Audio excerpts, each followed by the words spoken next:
জীবন যেন বহতা নদীর মতো, চলার পথে কত বাক মোহনা শত, আছে আরো দ্বন্দ্ব আলো আধারের, বেছে নিতে হবে তাই পথ আমাদের। আসসালামু আলাইকুম প্রিয় দর্শক, আপনারা যারা দেশে আছেন প্রবাসে, সবাইকে জানাই অনেক অনেক প্রীতি ও শুভেচ্ছা। শুরু হলো অ্যান্টিবা আয়োজিত এবং লাভেলো নিবেদিত টক শো আলোকপাত। আমাদের আজকের বিষয় তাকওয়া অর্জনের আমল। আপনাদের সাথে আছি আমি জয়নুল আবেদিন আজাদ। আর আজকে আমাদের মাঝে অতিথি হিসেবে উপস্থিত আছেন বিশিষ্ট আলেম মুফতি মোহাম্মদ জাকারিয়া। আসসালামু আলাইকুম রহমতুল্লাহি ওয়া বারাকাতুহু। প্রিয় দর্শক, ইসলামে কিছু শব্দ আছে যা বারবার উচ্চারিত হয়ে থাকে, তেমনি একটি শব্দ তাকওয়া। আর পবিত্র রমজান মাসে এই শব্দটি নানাভাবে নানা মাত্রায় বহুলভাবে উচ্চারিত হয়ে থাকে। এমন একটি বাতাবরণ থেকে আমরা উপলব্ধি করি এই শব্দটি খুবই গুরুত্বপূর্ণ। যারা স্কলার তারা বলে থাকেন এই তাকওয়া একটি শব্দের উপরই আমাদের ইহলৌকিক এবং পারলৌকিক জীবনের সাফল্য নির্ভর করে। তাহলে এই শব্দটির মর্ম, তাৎপর্য এবং ব্যবহার কি আমাদের জন্য খুবই গুরুত্বপূর্ণ নয়? এমন একটি উপলব্ধি থেকে আমাদের আজকের বিষয় নির্বাচন, তাকওয়া অর্জনের আমল। শুরুতেই মুফতি মোহাম্মদ জাকারিয়া, আপনার কাছে জানতে চাইব এ তাকওয়ার গুরুত্ব সম্পর্কে। তাকওয়ার গুরুত্ব যদি অল্প কথায় বলি তাহলে যে প্রতিটা মানুষের জীবনে একজন মুসলিম হিসেবে প্রথমেই তার তাকওয়া প্রয়োজন। আর তাকওয়া জিনিসটা আমরা যেটা বুঝি, ওই বুঝা এবং বাস্তবতা দুটার অনেক পার্থক্য আছে। আমরা তাকওয়া বললেই বুঝি আল্লাহর ভয়, প্রথম বলি এটা আল্লাহর ভয়। বাংলা শব্দ দিয়ে তো আসলে তাকওয়া শব্দকে এক্সপ্লেন করা যায় না, আমি সেজন্য মর্ম তো ধারণ করা যায় না, কখনোই না, এবং এটা হয়ও না। এটা বোঝার জন্য যে এটা আল্লাহর ভয় কি, আল্লাহর ভয়টা কিন্তু মানুষ বুঝছে না। আল্লাহর ভয় মানে হলো আসলে মূলত ইমাম ইবনে তাইমিয়া রাহিমাহুল্লাহ তিনি যেই সংজ্ঞাটা দিয়েছেন এটা হলো একদম পারফেক্ট। সেটা হলো আত-তাকওয়া হুয়াল খাউফু মিনাল্লাহ মা ইমতিসালি আওয়ামিরিহি ওয়া ইজতিনাবু নাওয়াহি। তাকওয়া কাকে বলা হয়? তাকওয়া জিনিসটা কি? আল্লাহর ভয়। সেটা ভয়টা কি? আমাদের দেশে সবাই কয় হ্যাঁ আল্লাহরে তো ভয় করি, আসলে শাস্তি হবে না, এটা তাকওয়া না। তাকওয়া মানে হলো যে খাউফু মিনাল্লাহ, আল্লাহর ভয় অন্তরে জাগ্রত থাকা। এবং এই জাগ্রতটা আছে এটা আমি কখন বুঝবো? মা ইমতিসালি আওয়ামিরিহি ওয়া ইজতিনাবু নাওয়াহি। আল্লাহ আমাকে বলেছেন তুমি 5 ওয়াক্ত নামাজ পড়বে, আল্লাহ আমাকে বলেছেন তুমি কখনো হারাম খাবে না, হারাম ইনকাম করবে না, আল্লাহ আমাকে বলেছেন তুমি অনৈতিক কোনো কাজে জড়িত হবে না, মানুষকে কখনো কষ্ট দেবে না, মানুষকে কখনো কষ্ট দিব না, আঘাত করব না, আঘাত দিয়ে কথা বলবো না, এবং কোনো মানুষ আমাকে নিয়ে কোনো দিন কোনো ধরনের আঘাত পেয়েছে এই মানসিকতা সে পোষণ করবে না। এই সমস্ত বিধিনিষেধগুলো আমি এই চিন্তা করে পালন করব যে হাসরের ময়দানে আল্লাহর কাছে প্রতিটি কাজের জবাবদিহি করতে হবে। এই যে অনুভূতি, এই অনুভূতির নাম হলো তাকওয়া। যে কারণে রাসূলুল্লাহ সাল্লাল্লাহু আলাইহি ওয়াসাল্লাম তাকওয়ার ব্যাপারে যখন কথা বলছেন তখন আল্লাহ রসুল বারবার একটা হাদিসের মধ্যে বলেছেন আত-তাকওয়া হা হুনা, এভাবে 3 বার, হাসবা মিরারিন সালাসা মিরারিন, 3 বার এই অন্তরের দিকে অর্থাৎ সিনার দিকে ইঙ্গিত করেছেন যে আসলে তাকওয়াটা বাহ্যিক অবয়বের নাম না, তাকওয়াটা হলো মানুষের অন্তরের অনুভূতির বিষয়, উপলব্ধির বিষয়। যেমন আমাদের দেশে তাকওয়াবান মানুষ বলি কখন? একটা মানুষ, একটা মুসলিম, একজন পুরুষ, সে যখন এই যেমন আমি কাপড় চোপড় মানে লেবাসে এই পোশাক আশাক আমি সুন্দর লম্বা দাড়ি, অনেক বড় সুন্দর টুপি, অনেক সুন্দর পাজামা পাঞ্জাবি বা আতর বা খুশবু বের হচ্ছে গা থেকে। কিন্তু আমার অন্তরটা অত্যন্ত কালো, আমার আচরণটা ভালো না, আমি মানুষের সাথে বিহেভিয়ারটা অনেক খারাপ করি, আমি যেই কথাটা আমি খুব পোলাইটলি বলতে পারি সেই কথাটা আমি খুব রুক্ষভাবে তাকে বলছি। এই যে আমার এই মানে আচরণটা, এই আচরণ কখনো তাকওয়াবান এবং ব্যক্তির পশু আচরণ না। পাখি প্রকৃতি জগতের সাথে আমাদের আচরণ সুন্দর হচ্ছে না। অবশ্যই না। একটা পাগল মানুষ রাস্তার মধ্যে, আমি এটা প্রায়ই মানে মানে নিজে অনুভব করি। একটা পাগল একটা মানুষ রাস্তার মধ্যে আছে, আমরা তাকে নিয়ে টিটকারি কেন করি? আমাকে যদি আল্লাহ সেই রকম পাগল বানিয়ে দিতেন, আর যে মহিলা বা পুরুষটা পাগল হয়েছে সেই পাগল পুরুষটা যদি আমার পরিবারের একজন মেম্বার হতেন, ওই মহিলাটা যদি আমার কোনো রিলেটিভ হতেন, তাহলে আমি কি পারতাম? আজ বাংলাদেশের মধ্যে অনেক পরিবারের মধ্যে প্রতিবন্ধী সন্তান আছে, মুখ দিয়ে লালা পড়ছে, হাত পা বাঁকা হয়ে আছে। স্কুলে এই প্রতিবন্ধী বাচ্চার মা যখন স্কুলে যায় তখন সে নিজে কাচুমাচু হয়ে থাকে, এই জন্য যে মানুষ তাকে কি বলবে। অন্য মহিলারা যখন এই বাচ্চাকে দেখে যখন কমেন্টস করছে যে এই বাচ্চাটা এমন হলো কেন, নিশ্চয়ই তেমন কিছু করেছে, এটার নাম তাকওয়া না। অথচ সেই মহিলা দেখা যাচ্ছে হিজাব মেনটেন করে আছে, সে হয়তো ঘরে 5 ওয়াক্ত নামাজ পড়ে, কিন্তু তার এই একটা কথা এই মহিলার তার এই আচরণে তাকওয়া লক্ষ্য করা গেল না। এবং এই কথাটার কারণে এই সন্তানের মা অন্তরে যে আঘাত পেলেন, আহত হলেন, এই আহত হওয়ার এই ক্ষত চিহ্নটা দূর করার মতো ক্ষমতা তো তার নাই। হযরতে আলী রাদিয়াল্লাহু তাআলা আনহু একটি কথা বলেছেন যে যারা হাতুস সিনানি লাহাল কিয়ামু ওয়ালা ইয়ালতামু মা জারহাল লিসানু, যে একজন মানুষ যখন কথা বলে কখনো কখনো তরবারির আঘাত, এই আঘাতটা যদি কেউ করে সেটা কখনো সময়ের ব্যবধানে সেই আঘাতের দাগটা ফুরিয়ে যায়, কিন্তু মানুষ যদি তার কথা দিয়ে আঘাত দেয়, এই আঘাতটা হলো তীর তরবারি, এর চাইতে অনেক বেশি জঘন্য। ওয়ালা ইয়ালতামু মা জারহাল লিসানু, শব্দ দিয়ে, শব্দ চয়নের মাধ্যমে এবং আমার ভাষার মাধ্যমে আমি কাউকে যদি আঘাত করি, সেই আঘাতের দাগ কখনো শুকায় না। তাকওয়ার গুরুত্বটা হলো এখানে, তাকওয়া শুধু নামাজের মধ্যে না, তাকওয়া আমার কথার মধ্যে তাকওয়া, আমার চলনে তাকওয়া, আমার আচরণে তাকওয়া, আমার লেনদেনে তাকওয়া। যেমন আমরা অনেকেই পোশাক আশাকে খুব তাকওয়াবান, কিন্তু আমি একজনের কাছ থেকে 500 টাকা ধার আনার পরে সে আমাকে আর খুঁজে পায় না, তার মানে বোঝা গেল আমার মধ্যে তাকওয়ার বাস্তবতা আমার মধ্যে নেই। আমি এক দোকান থেকে বাকি আমি ক্রয় বিক্রয় করি, সেখানে সেই লোকের কাছ থেকে আমি সরল বিশ্বাসে তিনি আমাকে দিয়েছেন, কিন্তু আমি তারপরে সেই লোকটির সাথে আর কখনো দেখা করি না। সেই লোকটি আমার অপেক্ষায় বসে আছে যে লোকটাকে দেখলাম এত টুপি পাঞ্জাবি পরা একজন ভালো মানুষ, কিন্তু আমার সেই 500 টাকা মালামাল নিয়ে সে আমাকে টাকাটা দিয়ে গেল না। এই যে আমি কাজটা করলাম। মোহাম্মদ জাকারিয়া, আপনার কাছ থেকে আমরা তাকওয়ার পরিচয় সম্পর্কে, স্বরূপ সম্পর্কে খুব চমৎকার আলোচনা শুনছিলাম। আপনার আলোচনা থেকে আমরা এটা উপলব্ধি করলাম যে তাকওয়া অর্জন করতে না পারলে মানুষ হিসেবে আমাদের জীবন ব্যর্থ হয়ে যাবে। তো এমন প্রেক্ষাপটে তো আমাদের মধ্যে একটি চেতনা এভাবে জাগ্রত হয়, আমরা তাকওয়া অবলম্বন করব, তাকওয়া অর্জন করব। এখানে এসে তো চ্যালেঞ্জ, এখানে এসে তো পরীক্ষা। এ পর্যায়ে এসে আপনার কাছে জানতে চাইব তাকওয়া অর্জনের উপায় কি, আমল কি?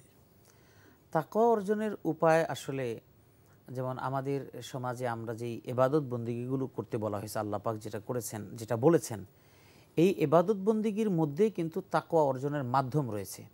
যেমন জিবরাইল আলাইহিস সালাতু ওয়াস সালাম যখন আল্লাহ রাসূলকে যখন প্রশ্ন করলেন, তখন এই প্রশ্নের মধ্যে শেষ একটা প্রশ্ন যে মাল ইহসান, ইহসান সম্পর্কে প্রশ্ন করেছেন।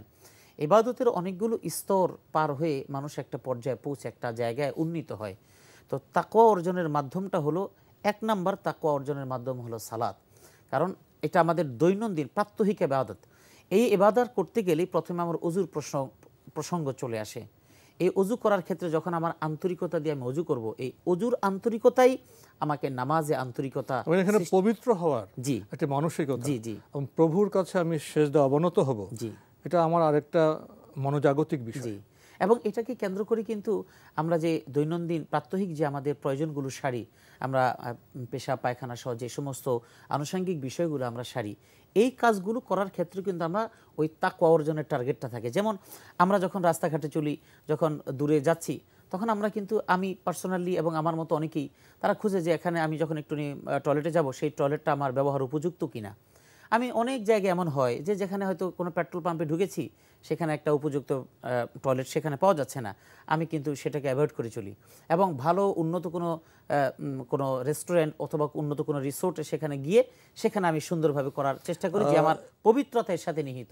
আমার বিবেচনায় এখানে তাকওয়ার একটি বড় বিষয় আছে। জি, অনেক সময় দেখা যায় কোনো পারিবারিক কোনো টয়লেটে, বাথরুমে অথবা পাবলিক টয়লেটে বা ট্রেনের স্টিমার লঞ্চের টয়লেটে যাওয়ার পর দেখা যায় সেটা ব্যবহার উপযোগী নয়। আগে কোনো মানব সন্তান সেটা ব্যবহার করেছে, তার মধ্যে সেই জ্ঞানটুকু নেই। ব্যবহার করার পর এটা আমাকে পরিচ্ছন্ন অবস্থা রাখতে হবে এবং ব্যবহার উপযোগী করে আসতে হবে, যেন মানুষের কষ্ট না হয়। এটা যদি আমরা আরেকটু ব্যাপক পরিসরে যাই, আমরা টয়লেট থেকে বেরিয়ে যদি সমাজে আসি, ব্যবসা প্রতিষ্ঠানে আসি, আমরা যদি আপনার শিক্ষা প্রতিষ্ঠানে আসি, অর্থাৎ জীবন যতটা ব্যাপক হবে, প্রসারিত হবে এবং সেখানে ব্যবস্থাপনাগত দিক থেকে নানা স্তর থাকবে, ছোট থেকে বড় যত আমরা স্তরে যাই, সব জায়গায় যদি তাকওয়ার চেতনা থাকে তাহলে ব্যক্তি জীবন সুন্দর হবে, সমাজ সুন্দর হবে, রাষ্ট্র সুন্দর হবে। তাহলে তাকওয়ার চেতনা বোধহয় সার্বিকভাবে সব দিকে বোধহয় ব্যাপ্ত হওয়া প্রয়োজন। এবং তাকওয়ার চেতনাটা আসলে যে দোকানদার দোকান করে, যে ব্যবসা করে, তার ব্যবসায়িক ক্ষেত্রেও কিন্তু তাকওয়ার চেতনা রয়েছে। সেখানে তার তাকওয়ার চেতনাটা, আবার যে শ্রমিক তার মধ্যে তাকওয়ার চেতনা আছে। একজন মালিক চিন্তা করবে আমার শ্রমিক কখনো আমার দ্বারা যেন প্রতারিত না হয় এবং সেজন্য আমার দ্বারা কখনো কষ্ট না পায়। এটা যখন একজন মালিক পক্ষ চিন্তা করবে, শ্রমিককেও আবার সেই এরকমই চিন্তা করতে হবে যে আমি যে শ্রম ঘন্টাটা আমি তার জন্য বরাদ্দ করছি, কোনোভাবেই যেন সে আমার থেকে যা চাচ্ছে সেটা যেন কমতি না হয়। বিষয়টি খুবই ব্যাপক, জি, অনেক বিষয় আলোচনা রয়ে গেছে। তাকওয়ার বিষয়টা সাধারণত আমরা ইবাদতের সাথে যুক্ত করে থাকি। এ বিষয়ে যদি আমরা তাকওয়া অর্জন করতে চাই, তাহলে ইবাদতে তাওহীদ, মুরাকাবা, ভারসাম্য, এই বিষয়গুলো কতটা গুরুত্বপূর্ণ? এক্ষেত্রে আসলে এটাই আমরা বুঝি এবং এটা আমাদের জন্য পালন করা বেশি সহজ, কারণ আমরা ব্যাপক জীবনে আমরা মানে এক্সপ্লেইন করা আমাদের জন্য সো টাফ হয়ে যাচ্ছে, সময় পাবো না। তা সেক্ষেত্রে আমরা এতটুকু বলতে পারি, যেমন আমরা সালাত কেন্দ্রিক আমাদের জীবনটা শুরু হয় ইবাদতের ক্ষেত্রে, অন্যান্য ইবাদতগুলি প্রাত্যহিক না। তো সালাতের ক্ষেত্রে আমরা যদি তাকওয়ার প্র্যাকটিসটা করতে চাই, তাহলে প্রথমে সেক্ষেত্রে আমরা কিছু আমল করতে পারি, যে আমলগুলো আমাদেরকে অনুপ্রাণিত করবে। যেমন নামাজের পর আপনি মোরাকাবার কথা বলেছেন, নামাজটা তো একটা মোরাকাবা অবশ্যই, কিন্তু এটা আমরা অনেকে পারছি না। সালাম ফিরানোর পরে, এটা আমাদের অডিয়েন্স যারা শুনছেন, আমাদের মা বোনেরা আছেন এবং ভাইয়েরা আছেন, আপনাদের সকলকে আমি বিনীতভাবে অনুরোধ করব, সেটা হলো যে আমরা সালাম ফিরানোর পরেই দ্রুত মোনাজাতটা করে উঠে যাওয়ার জন্য খুব ব্যতিব্যস্ত হয়ে যাই।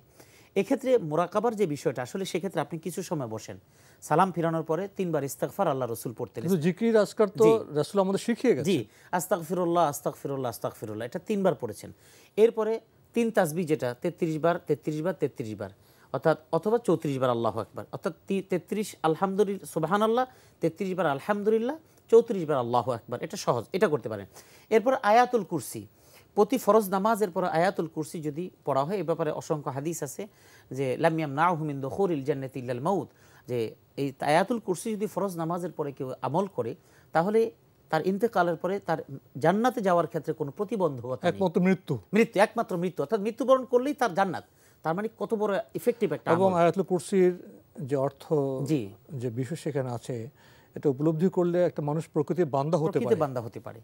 এই আয়াতুল কুরসি, এরপরে সূরা ফালাক নাস, এটা তো পারে ম্যাক্সিমাম মানুষ, সূরা ফালাক নাস সবাই পারে। এরপর আল্লাহুম্মা আনতাস সালাম ওয়া মিনকাস সালাম, এই দোয়াটা সবাই পারে।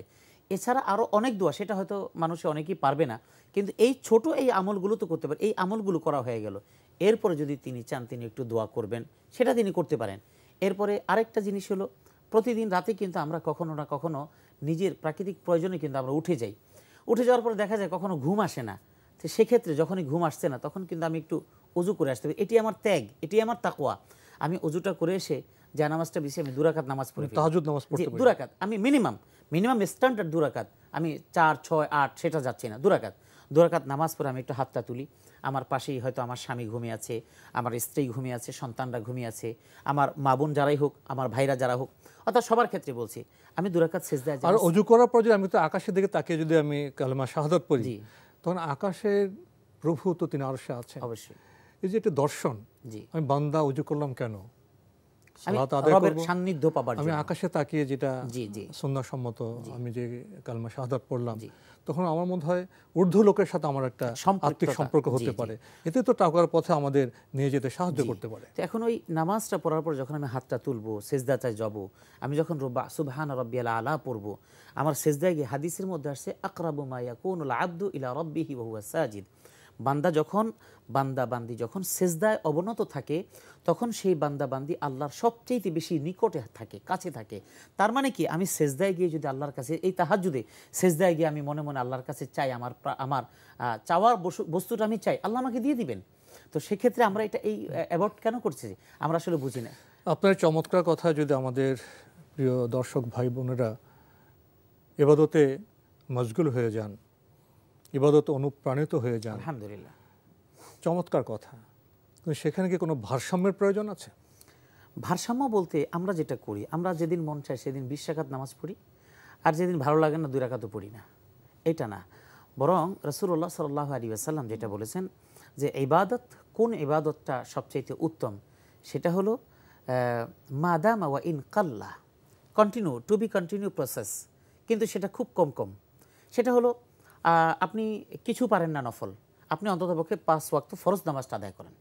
এরপর আপনি নফল পড়তে ইচ্ছা হয়, আপনি এক কাজ করেন না, আপনি ভোর রাতে উঠে 2 রাকাত পড়েন।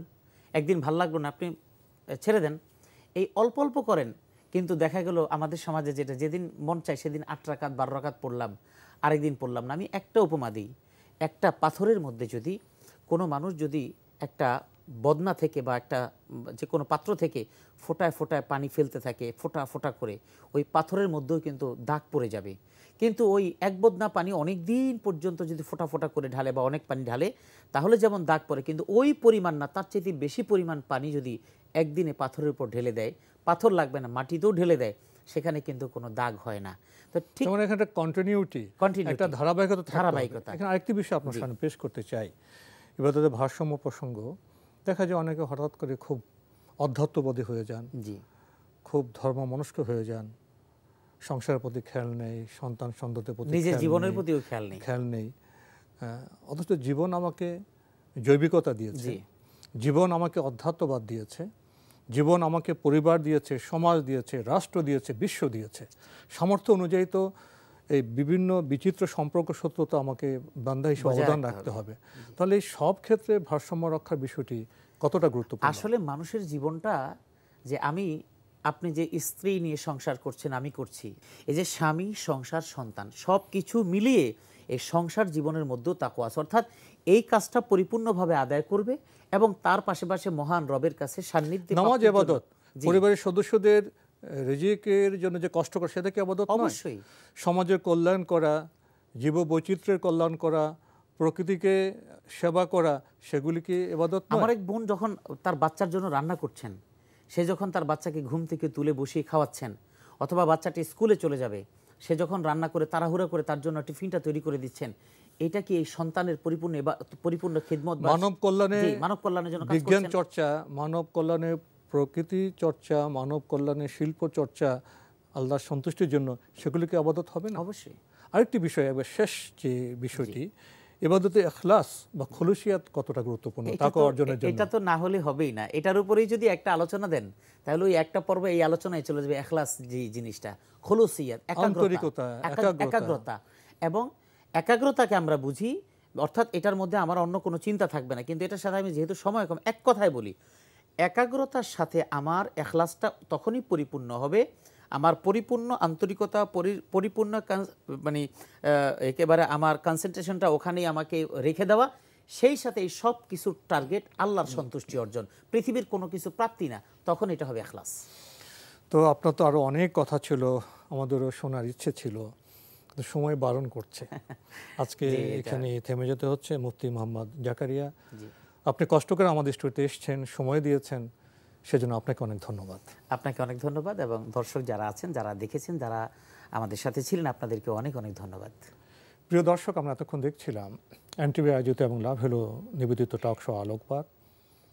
আমাদের আজকের বিষয় ছিল তাকওয়া অর্জনের আমল। সংক্ষিপ্ত সময়ে আমরা কিছু গুরুত্বপূর্ণ কথা শুনতে পেরেছি। তাকওয়া মনোজাগতিক বিষয়। আল্লাহকে ভয় করব, আল্লাহকে ভালোবাসবো, মানুষকে কষ্ট দিব না, জীবনের বিচিত্র সম্পর্ক সূত্রে শুধু কল্যাণপ্রদ হব, মানুষ কল্যাণকামী হবে নিজের, পরিবারের, সমাজের, রাষ্ট্রের, পৃথিবীর, এবং যে জীববৈচিত্র্য আছে, প্রাণী জগৎ আছে, সব ক্ষেত্রেই মানুষ তার সামর্থ্য অনুযায়ী যুক্ত হবে, কল্যাণের কাজ করবে, সেবার কাজ করবে। এবং এই কাজ করতে গিয়ে অবশ্যই আমাদের নবী, যিনি রাহমাতুল্লিল আলামিন, সমগ্র সৃষ্টি জগতের জন্য রহমত স্বরূপ, তার যে মানহাজ, তার যে কর্মপদ্ধতি, তার যে বিনম্রতা, সেটাকে আমাদের অনুসরণ করতে হবে খলুসিয়াতের সাথে, আন্তরিকতার সাথে, এবং অবশ্যই আমাদের হালাল রুজি অর্জন করতে হবে। হালাল রুজি অর্জনের মাধ্যমে যে তাকওয়ার প্রচেষ্টা, সাধনা, সেটাই বোধহয় সফল হতে পারে। প্রিয় দর্শক, মহান আল্লাহ আমাদের সবাইকে নিরাপদে রাখুন শান্তিতে। আসসালামু আলাইকুম। চলার পথে কত বাক মোহনা শত, আছে আরো দ্বন্দ্ব আলো আধারের, বেছে নিতে হবে তাই পথ